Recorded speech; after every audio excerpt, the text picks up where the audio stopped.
Hi friends, మనం masala butter milk తయారు చేసుకుంటున్నాం. ముందుగా హాఫ్ కప్ కర్డ్ తీసుకోవాలి. దీన్ని ఉండలు లేకుండా బాగా కలుపుకోవాలి.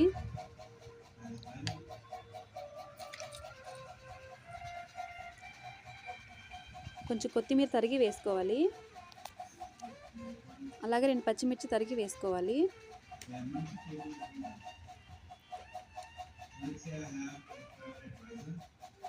కొద్దిగా అల్లం ముక్క తరిగి వేసుకోవాలి.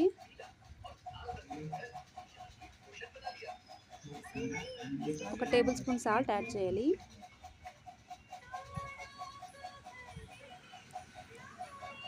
అలాగే half spoon chaat masala add చేయాలి. 1 గ్లాస్ వాటర్ యాడ్ చేసుకోవాలి.